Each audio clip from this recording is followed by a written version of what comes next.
Alright, also, ay, ang dami magagandang topic dito kay Sir Bad. Tapos ito, unang-una, meron siya dito na po, Trillanes to testify against Sara ill-gotten wealth issue. Impeachment hearing. Lagot ka, Sara. Inas ko po.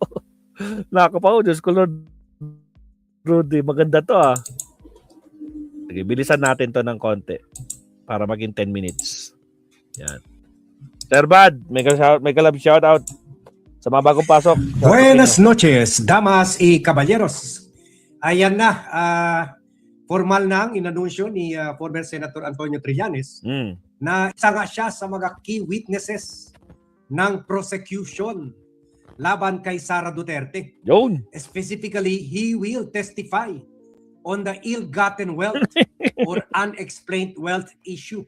Nako po. Specifically, he will bear details diyan sa mga contributions kay Sara Duterte ng mga drug lords, sila Michael Yang at iba pang drug lords. Bilis ang harang ah. Ako-umpisa pa lang, may harang na kaagad. Siguro pati Pogo Lords pa. At hindi lang yan. Hindi lang maipit si Sara sa testimony niya, kundi maipit rin yung mga kapatid niya. Si Pulong Duterte, si Bastet Duterte, si Kitty Duterte, pati na yung mga nanay nila, si Mrs. Zimmerman, si Digong, at si Hanilet Abansenya, na meron rin, kasama rin sa payroll or kasama rin sa mga binibigyan ng dividendo. Kung baka may kita rin sila sa drug trade nila Michael Yang and other alleged drug personalities or drug lords during the Duterte during the Duterte administration. In fact, sabi nga ni Las Cañas, mayor pa lang nag-ooperate ng mga ito sa Davao, and then naging national na ang operation nila. So i-play na natin yung audio interview ni Senator Antonio Trillanes, pero audio lang kasi medyo stricto ang DZMM sa copyright. So audio lang para hindi tayo makopyright kung video ang gagamitin natin. Nabanggit yung po yung impeachment. Lumipat naman tayo sa entry, ano?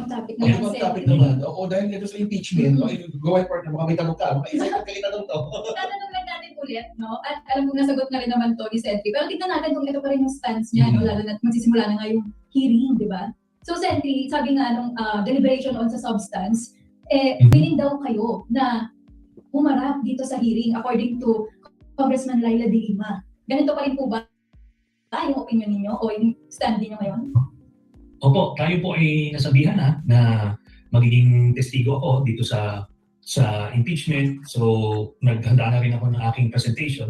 Pero ayun na. Nito, ako lang yung pagbungad, no? But eventually, iba't ibang mga testigo ang kukunin pa rin to validate or corroborate yung aking mga sasabihin. Isa na nga dito, yung yung tungkol sa bank accounts, as iba't ibang ahensya na mismo ang magpapatotoo ng mga aligasyon na sinabi ko. So, mga official documents na yung lalabas to validate yung mga statements na mga allegations ko simula pa noong 2016.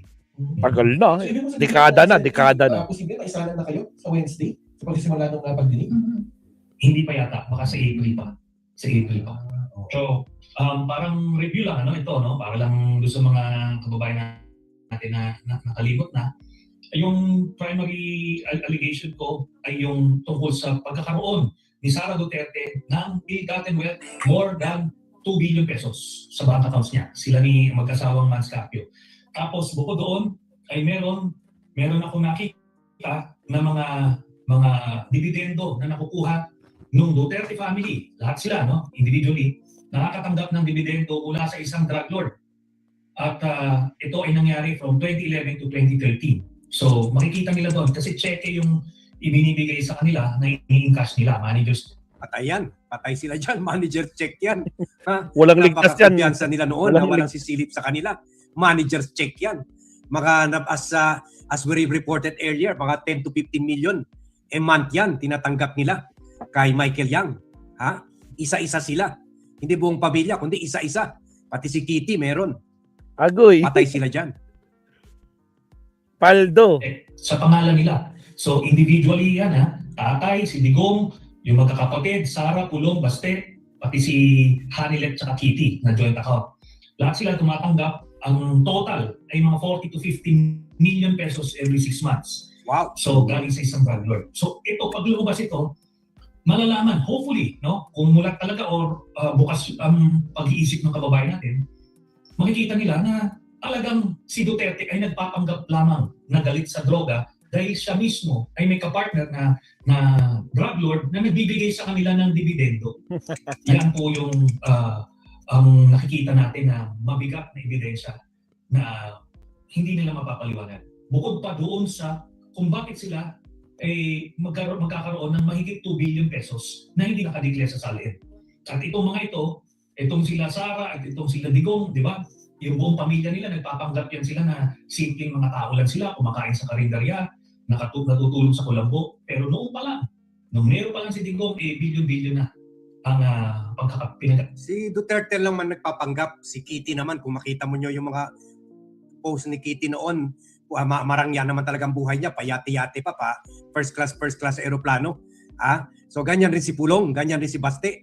Si Duterte lang man ang madrama na kumakain sa karinderiya, kasama si Bongo, palabas lang lahat, natutulog sa Kulambo. Si Duterte lang, umuwi pa sa props na bahay, na ngayon, nung binenta na sana ni Hanilet yung old house nila, yung Duterte house, sinabi, at nag-away-away na sila, sinabi na mismo ni Pulong, ang daming bahay yan, mga mansyon pa. Parang palasyong bahay yan. So walang problema, uuwi lang sila doon sa tunay na bahay nila. So ibig sabihin, panggugoyo lang, pambubudol-budol lang sa mga DDS. Kungwari, nakatira pa rin doon sila sa old house. Pero actually, binibisita lang nila yun para magpakuha lang ng mga picture na andon sila. Kungwari, kumakain sila doon, gano'n. So yan ang sinasabi ni Trillanes. Pero si Duterte lang yun. Yung mga si Pulong, puro klasang kwan yan. Kinakainan yan. Di ba? Maraming picture kasama niya yung mga drug lord. Puro mga top class hotel all over the world. Kapirahan nila. Pero ito pong si Attorney Dino De Leon, ang isa sa mga hamon niya ngayon kay VP Sara Duterte, pumirma na ng bank secrecy waiver. Para makita na ngayon pa lang, ano? Sa tingin niyo po, tama lang, nararapat lang na pumirma na rin ng bank secrecy waiver itong si VP Sara Duterte? Nakarangan na tayo, Mapsat. Nakadalawa na si Serbad. Kung wala siyang tinatago, pipirmahan yan. Pero Tama. Kung hinahamon niyang pamilya na yan. Noong 2016, tapos habang presidente si Digong, kung maalala ninyo, si Duterte, inakusahan ako na meron daw akong foreign bank accounts. Tapos pumirma ka agad ako noon sa waiver. Tapos hindi lang yun, ako huminturo, dinala ko kay media, doon mismo sa bank branch na sinabi ni Duterte na meron akong foreign bank accounts. Kumaga, I did what is humanly possible to disprove yung kanilang mga aligasyon laban sa akin. Pero ito, kada hamon ko ay dinadivert yung attention. Ang pinakahuli nga, di ba, nagkita kami sa Quadcom, pinapapirma siya ng waiver, hindi siya pumirma, gumawa ng eksena. Ando doon sa likod si Sara Duterte, hinahamon ko sila. Andrito na sila, pakita nila sa mga supporters nila na talagang bulag na bulag ng pag-iidolo sa kanila. Pakita nila na maayos talaga sila.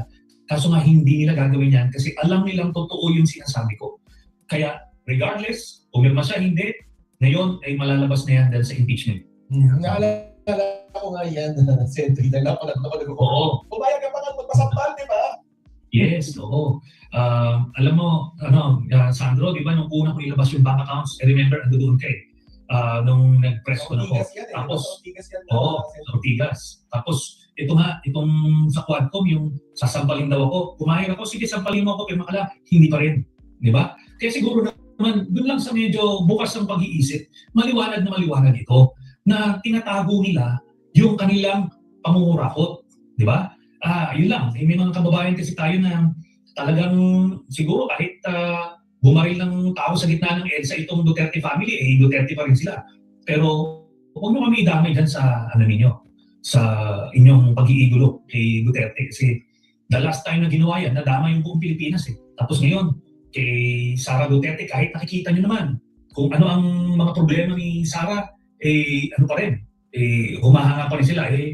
Hindi kami papayag. Hindi rin ako papayag na idamay nyo ulit yung buong Pilipinas sa ano ninyo, idolatry ninyo.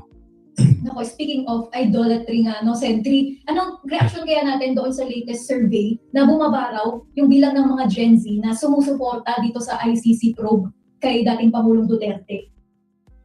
Okay, ibang issue na yan. So, yan, magandang development yan kasi parati nila sinasabi na walang ebidensya. Eto na.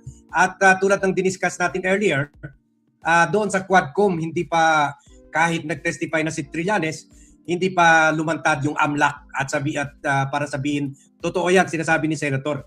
Pero ang AMLAC kasi may requirements siya na hindi lang niya basta ilabas yung record ng mga bangko kung hindi sila orderan ng korte or orderan ng impeachment court. So in this case, meron na nga impeachment proceedings, meron na nga impeachment hearing sa Senado, sa Kongreso. So diyan na wala nang choice yung AMLAC kung hindi ilalabas yan. Kaya diyan na tayo magkakaalaman. Ang tagal-tagal na nitong ang tagal-tagal na 2016 pa ito inexpose ni Senator Antonio Trillanes, ex-senator, pero wala pa talaga na confirm dahil wala nga natuloy yung mga kaso kay Sara, wala naman nung mayor siya, wala naman nagawa na impeachment laban kay Duterte. Ngayon, for the first time, because of the bias, akala nila bias o pabor sa kanila yung decision ng Supreme Court na ni-require yung Justice Committee to hold hearing on this matter. Ngayon, dyan sila nakarma sa decision ng Supreme Court. At dyan, wala nang choice yung AMLAC kung hindi mag-cooperate and to provide the evidence na kailangan sa court, sa impeachment court. Kahit mini trial pa lang yan, pero I think duty bound na rin yung AMLAC to order the banks to present the evidence necessary and to certify any document na present ni Trillanes kung totoo man ito, and sabi niya may mga cheque siya, yun, mailalabas na yan lahat dito sa hearing na ito. So sa Wednesday na yan, so at least marami na tayo, may nakikita na natin yung mga anong mangyayari diyan, and starting from the fact na hindi lang pala si Orly Gutesa, pati si Trillanes ay key witness na rin sa trial na yan. So thank you very much. Ganyan na muna tayo. Thank you very much si Buenaflor at si Jel Robles. Salamat, and Sir Bud. si C. Buenaflor. O dito naman tayo sa isang topic ni Sir Bud, mga kakabsak.